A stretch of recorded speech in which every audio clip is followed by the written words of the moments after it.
Hi everyone.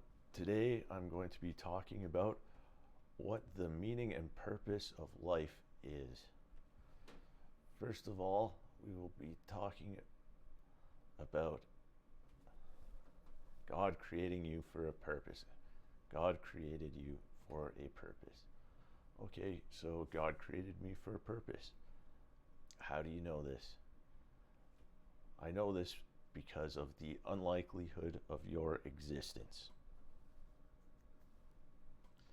And I will explain this shortly. So I would like you to imagine that you are walking through a desert and you stub your toe on a skyscraper. And what's the first thing you're going to think when you stub your toe on a skyscraper in the desert? You're going to think, oh, who put this here? This thing is really complex. Who made this? Who made this thing? You're going to wonder that right away. And this is similar to the existence of you, the existence of life, the existence of existence. Imagine you're traveling through empty space and then you stub your toe on existence itself. It's very complex. Life is very complex. Just take a look at everything around you, how complex all this machinery is. This is not something that could happen randomly. If you believe in evolution,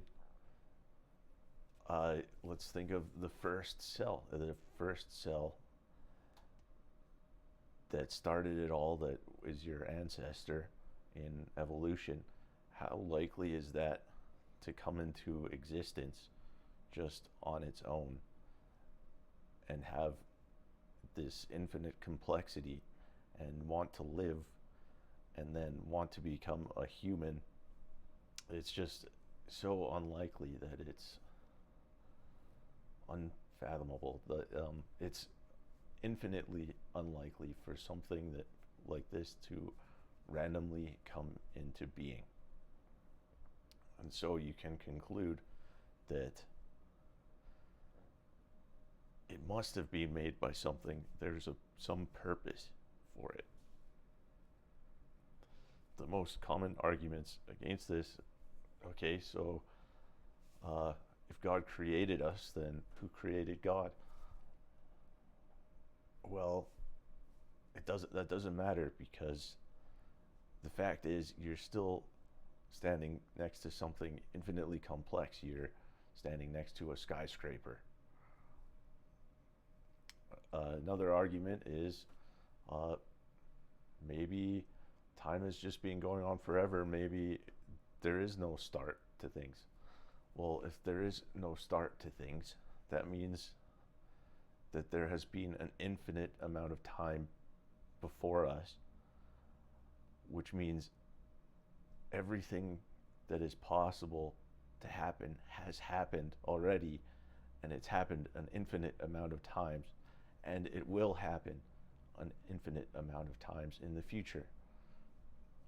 This seems unplausible to me, implausible.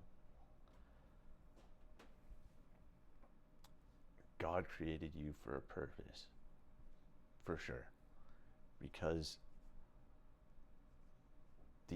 there's an infinite, there's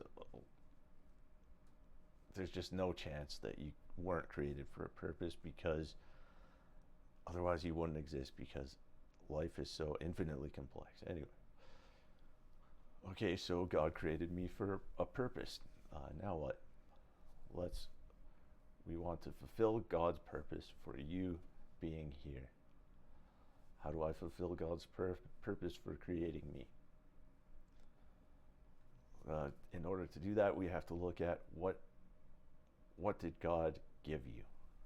And I'll go on with that. What did God give you? God gave you your five senses: your touch, your taste, your smell, your sight, your hearing, your emotions, your feelings, your thoughts, and your spirits. in your spirit. These are really the only things that God gave you. And you should try to do your best with these if you want to fulfill your purpose in life. Note that you are the only one that can experience these things. Your own touch, your own taste, your smell. This is how you operate with the world. You're the only one that can experience these things. And you can't experience these things in other people. Some people might argue against that and say, no, I can feel other people's emotions and pain.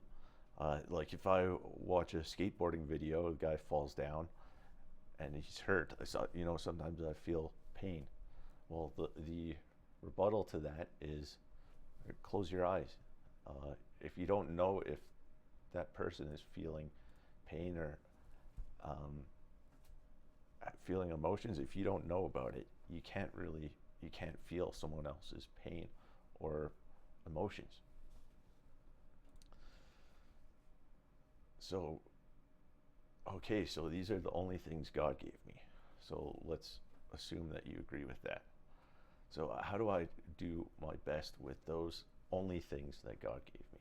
So touch, avoid pain, feel nice things, eat tasty things, smell good things, avoid bad smells, look at beautiful things for your sight, avoid looking at ugly things, listen to good music, avoid annoying sounds, pursue good feelings, avoid negative feelings, be happy and content, avoid sadness, hunger, thirst, and pain.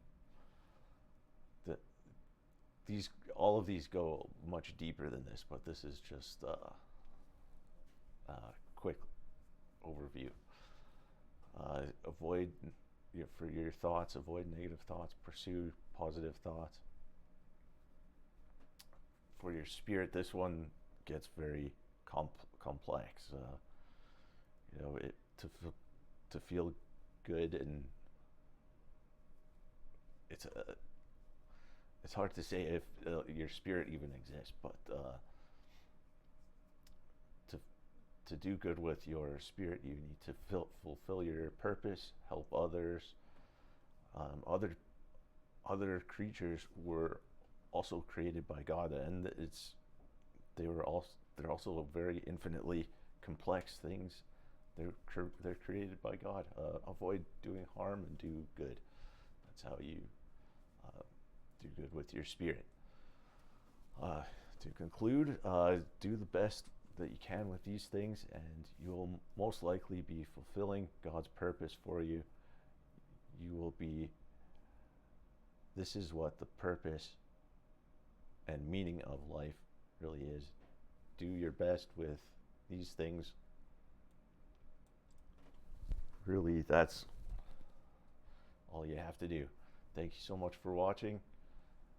Have a good one.